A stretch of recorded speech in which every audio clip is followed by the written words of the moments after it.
हाँ, कंटिन्यू रखते हैं स्टूडेंट। हम लोग एक करंट अफेयर टॉपिक है, करंट अफेयर से रिलेटेड एक टॉपिक हम लोग बात करेंगे। और वो टॉपिक जो है हम लोग पोर्ट ब्लेयर के बारे में, पोर्ट ब्लेयर, है ना। तो अभी आपने सुना होगा कि एक अभी अभी जो अंडमान निकोबार आइलैंड्स है, मैं लिख देता हूँ। अंडमान निकोबार पोर्ट ब्लेयर का नाम, पोर्ट ब्लेयर का नाम अब श्री विजयपुरम, श्री विजयपुरम रखा गया। ठीक है, मतलब श्री विजयपुरम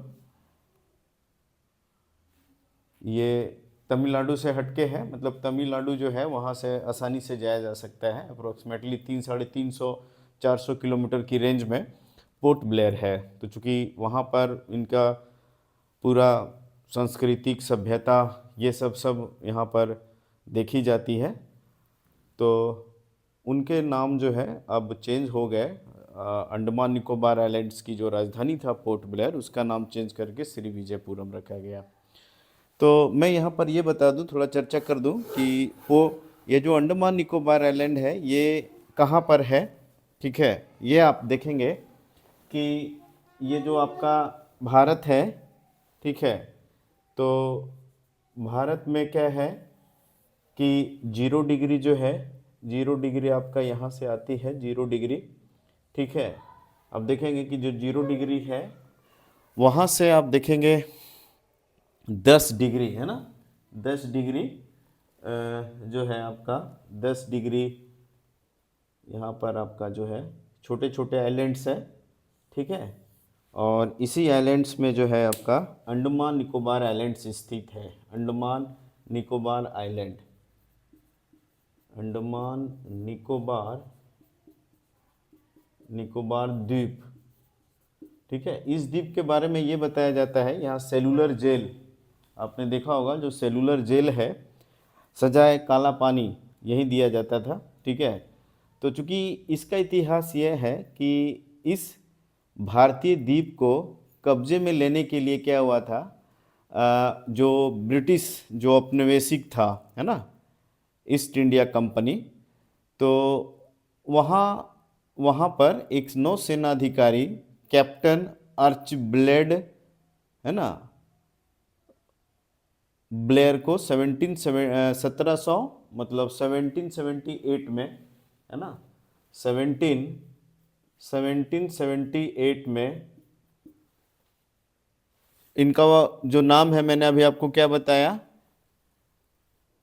आप नाम याद रख लीजिए।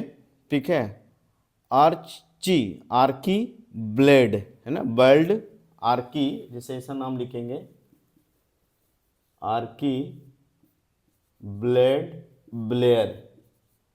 है ना, ये नाम था। ये 1778 में इनको ईस्ट इंडिया कंपनी जो है ये भेजा। ठीक है, और भेजने के बाद जो है 1779 से वो यहीं रहने लगा, और इसी के नाम से जो है, इसी के नाम से पोर्ट ब्लेयर नाम पड़ा, और तब से अब तक जो है पोर्ट ब्लेयर नाम जाना जाता है। तो चूंकि क्या था कि अभी आपने देखा होगा कि बहुत सारे जो औपनिवेशिक काल में जो नाम था उसको चेंज किया गया, है ना। गृह मंत्रालय जो अमित शाह साहब है उनके थ्रू जो है मंत्रालय, उनके थ्रू ये नाम चेंज करके नया नया नाम दिया गया। क्योंकि पुराना नाम में क्या है कि औपनिवेशिक गुलामी का मतलब उसमें वर्चस्व दिखता है। तो आप कोई भी नाम जो है अगर उस समय नामकरण हुआ था, तो जहाँ तक हमको लगता है या पूरे भारतीयों को लगना होना चाहिए कि अब नया नाम उसको चेंज कर देना चाहिए, क्योंकि पुराने नाम में रखा कुछ नहीं है। बस अगर नाम देखते हैं तो हमें ब्रिटिश का मतलब पूरा इतिहास हमारे माइंड में चलने लगता है। तो चूंकि हम लोग उसको भूलना चाहते हैं कि गुलामी जो हुई थी उसको हम लोग भूलना चाहते हैं, तो ये सरकार की बहुत अच्छी पहल है ना। और 19 मतलब ये जो है 1779 से ये जो ब्लेयर जी थे वो यहीं पर रहने लगे। ठीक है, तो इसको ध्यान रखना है। इसे अब नाम चेंज करके इनका नाम क्या कर दिया गया, इनका नाम जो है श्री विजयपुरम कर दिया गया। ठीक है, तो पोर्ट ब्लेयर का राजधानी अब जो है पोर्ट ब्लेयर नहीं जाना जाएगा, बल्कि क्या नाम जाना जाएगा, श्री विजयपुरम, विजयपुरम। ठीक है, छोटा सा टॉपिक था जैसे हम लोगों ने बात किया अभी।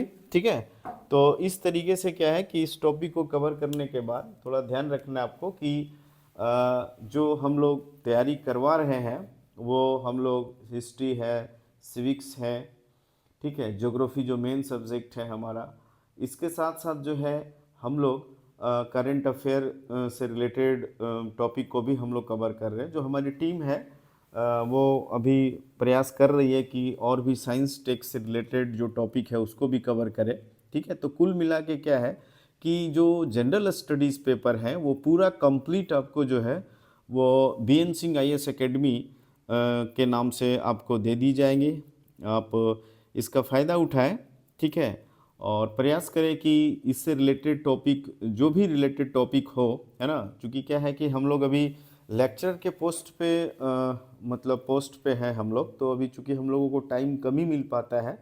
ठीक है, तो हम एक पार्ट टाइम मतलब शाम को क्लास ले पाता हूँ, और शाम को लेने के बाद जो है मैं बहुत सारे कॉन्फ्रेंस या बहुत सारे जो रिलेटेड इशू है बच्चों पर, उस पर भी मैं ध्यान केंद्रित करके उनकी समस्या को सॉल्व करता हूँ। क्योंकि 11वीं 12वीं के बच्चे जो है वो काफ़ी बड़े होते हैं, उनको आप सही मार्गदर्शन नहीं देंगे तो वो क्या है, वो पढ़ेंगे नहीं। तो हमारी यही जो है हमारी यही संदेश है लोगों को, स्टूडेंट्स को, कि अभी क्या करें, वो काफ़ी हद तक मेहनत करें, काफ़ी हद तक मेहनत करें। उनका बोर्ड, प्री बोर्ड, बोर्ड अब आने वाली है, और समय भी क्या है आपका, विंटर सेशन शुरू हो गया, पढ़ने वाला मौसम है। ठीक है, और इस तरीके से आप क्या करें, पूरा टॉपिक को कवर करें। जो भी टॉपिक आपको समझ में नहीं आता है आप उसको कमेंट कर दें। ठीक है, या पर्सनली फ़ोन करें, हमारे जो स्टाफ हैं वो उठाएंगे। तो उसके बाद जो है आप उस पे बात करके उस टॉपिक को रिलेटेड, या जो भी आपके एग्ज़ाम से रिलेटेड टॉपिक हैं या नोट्स हैं, वो सब आपको क्या किया जाएंगे, प्रोवाइड किए जाएंगे। ठीक है, तो हम लोग करंट अफेयर को भी आज से शुरू किया है। कोशिश करूँगा कि इसको वीकली जो है 2 बार करंट अफेयर, एक बार आपका पॉलिटिकल साइंस। और पॉलिटिकल साइंस पढ़ाने का मेन रीज़न क्या है कि मैं पेशे से, इससे पहले मैं वकालत कर रखा हूँ, वकालत, तो मैं पॉलिटिकल साइंस, ज्योग्राफी और जो आपका करंट अफेयर है प्रयास करूँगा कि मैं क्लास लूँ। तो आज के लिए इतने रखते हैं। Thank you very much.